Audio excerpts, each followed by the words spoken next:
Hello fellow coffee botherers, in this video we're going to be talking about how to store coffee beans, and this is part of the Simplifying Espresso series. The other videos in this series, and click here to watch them, have been about things like the shot window, dose, ratio and so on, so you might be surprised to find a video in this series on storing your favourite coffee beans.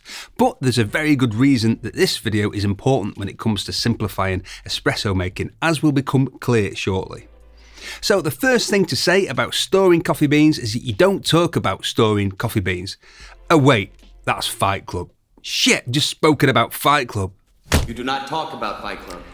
No, the first thing to say about storing coffee beans is that the reason it's important isn't only to stop them going stale as quickly.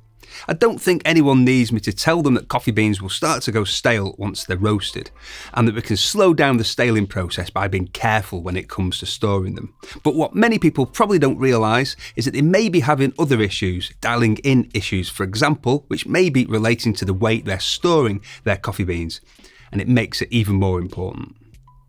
Before we get into that, let's just go through a tick list of the important things about storing coffee.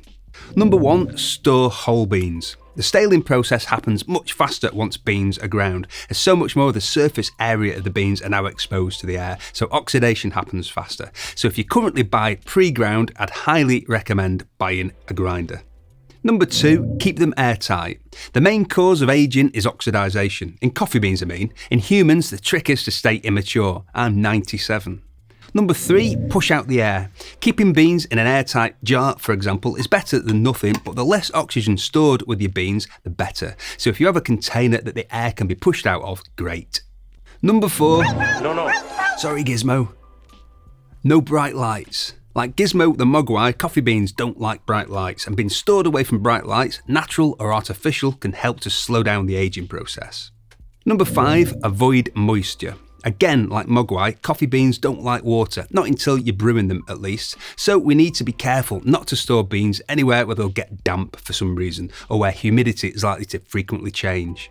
Number 6, avoid heat. Ideally, keep your beans in a relatively cool location and one where the temperature isn't continually changing, similar to storing wine, so not next to a radiator or next to the cooker, etc. Before we move on, I'll just answer the very common question about fridges and freezers.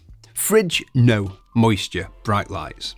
You could potentially store them in an airtight dark container in the fridge, but from taking them out of the fridge, opening the container and then putting them back in the fridge, the humidity will be changing in there constantly. There's no benefit of putting them in the fridge anyway. Keeping them at fridge temperature doesn't do much to slow the aging process from what I can gather. Freezer, yes, potentially, but only if you ensure they're properly sealed before freezing and that the pack they're in doesn't get punctured while they're in there, and that you let them thaw before you open this seal, and that you use them relatively quickly after removing from the freezer and never refreeze. So that's only really a solution for medium to long-term storage. This video is more about your normal day-to-day coffee bean storage. And now moving on to the most popular storage location for coffee beans and the worst, and that is the bean hopper. Nearly everyone who I hear from who has an issue relating to beans going stale and or inconsistency from one shot to the next stores their beans in their hopper, and this is the most common with bean-to-cup coffee machines and other integrated grinder espresso machines. This is why this video about where to store your beans belongs in this series about simplifying espresso. Quite often when I explain that hoppers are the worst place to store coffee beans, the response is it's okay because their hopper lid has a gasket, as the Sage or Breville grinders do. And that's true, but we're forgetting a very important fact, and that is that while there may be an airtight seal on the top, there isn't an airtight seal on the bottom. If coffee grinds can get out, oxygen can get in. Air is much smaller than even the finest grind size. Most hoppers, as well as being airtight, also let quite a bit of light in, and when it comes to bean-to-cup machines and integrated grinder traditional espresso machines, the temperature in the hopper will change each time you turn on your machine, and the humidity in the hopper may also be changing throughout the day. So virtually all of the tick boxes for storing coffee beans are unticked with hoppers, which makes them among the worst places to store coffee beans. When it comes to the dialing in issues I mentioned earlier, I need to do more testing here. There could be other factors, but I suspect that some of the issues with dialing in come from storing beans in the hopper. I've done it myself, put beans in the hopper, dialed in, gone to the same machine a couple of hours later, and I have to dial in again as I'm nowhere near. I suspect this is to do with humidity changes in the hopper, and common sense would tell me that this is going to happen more with integrated grinder machines and bean-to-cup coffee machines because the burrs are inside the machine which is heating and cooling, and the hoppers in some machines are internal too. Don't quote me on this, by the way. What I'm saying is opinion based on anecdotal evidence. I don't know for sure, and I will do some more investigation on this. But in any case, hoppers are a terrible place to store your coffee beans. So where should you store your coffee beans? If your bags of coffee come with a one-way valve and a reseal strip, as my coffee does from seaworks.co.uk, then you can keep it in the bag, seal it and push out the air from the one-way valve. This isn't ideal because reseal strips can be a bit of a pain. Sometimes you think you've sealed it, you come back the next morning and your beans have been exposed to oxygen all night. In my humble opinion, the best place to store coffee beans is a coffee storage container like these, which keep out the air and let you push out the excess air.